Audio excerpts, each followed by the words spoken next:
things to us real quick. Look good to you? Yeah.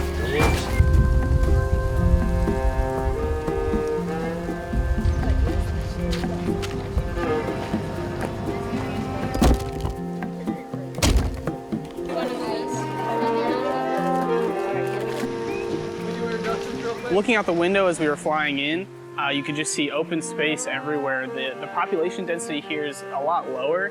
And then stepping off the plane, I kind of got hit with a little bit of heat. But something else that struck me was there's a lot of poverty that we drove through, and just it's a different way of life. And so I think I'm really looking forward to being able to minister to the people there, but also the perspective is really valuable, and I don't think there's a lot of places in America that I can really go to get that same experience. I think this is an invaluable opportunity to go and experience the way that the Lord works in a different country, and a different people with a different situation, and something that I don't think I could ever get through a book or through, without actually living it.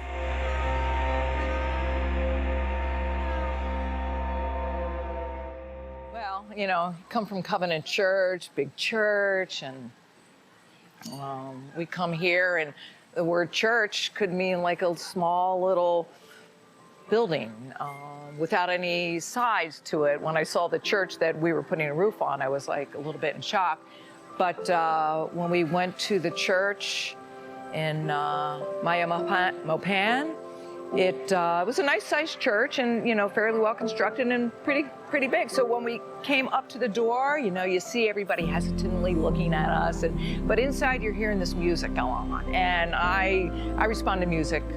It's my favorite way to worship, and so when you hear music that is just so different from our music, our worship music, it really is fun and thrilling, and it was all about clapping. I have never clapped so much at a church service in my life, and it came from their heart. It was just this soulful type of music.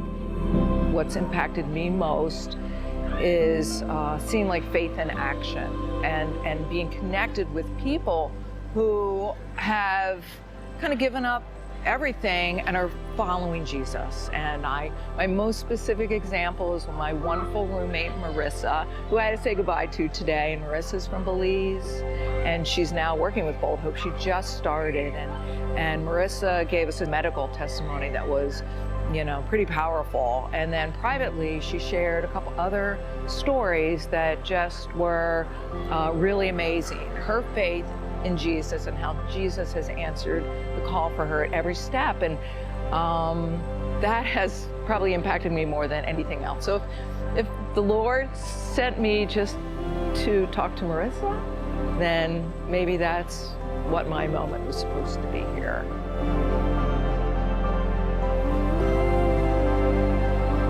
Well, as I understand it, they've been currently meeting over here, but just without the protection from the sun and the rain. The woman that's a couple houses down over here has been integral in trying to get the community a church. So they have a gathering place, and they have people that will build this community for Christ. So very exciting. I mean, they don't have much, but they give with everything they have. From the heart. There's a lot of things in our everyday life that's not important. And I think the most important thing to me is just trying to keep this momentum as I go home, that I don't lose that feeling and that spirit that I've gotten here, that I still want to give back and help and get out again and do it once more. And then again, I hope.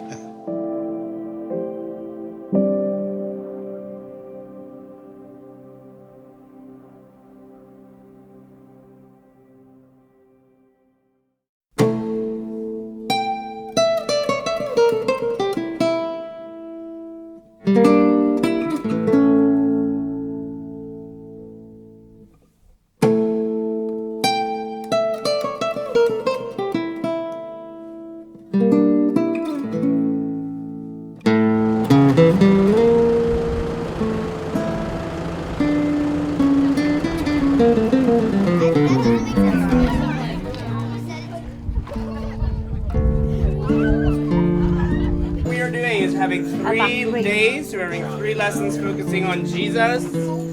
Wonderful to do, right? Is we need each group to have a person who's going to kind of help lead the games. Yeah, so I mean, it's a lot like Haiti. Speaking Creole, it's kind of weird seeing it on the other side of the island, having never been here. Definitely the same struggles as the other side of the island in regard to just the depravity. And that same like instant connection that you can have with people.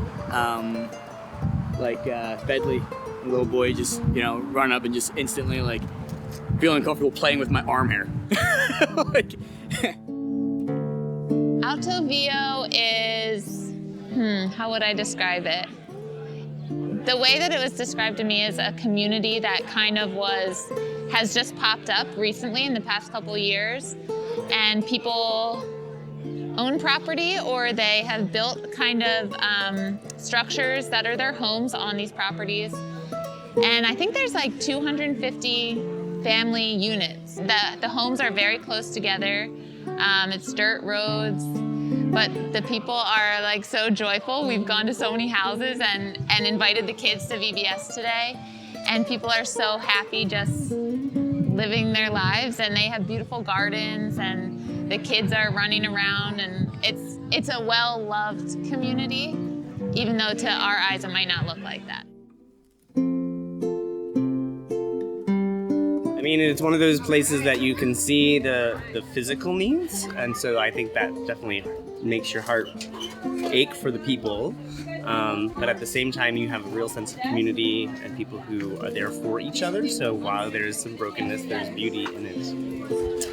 The trip is a lot of fun, a lot of hard work, which is great because I think we want to put in a lot of work in a short amount of time.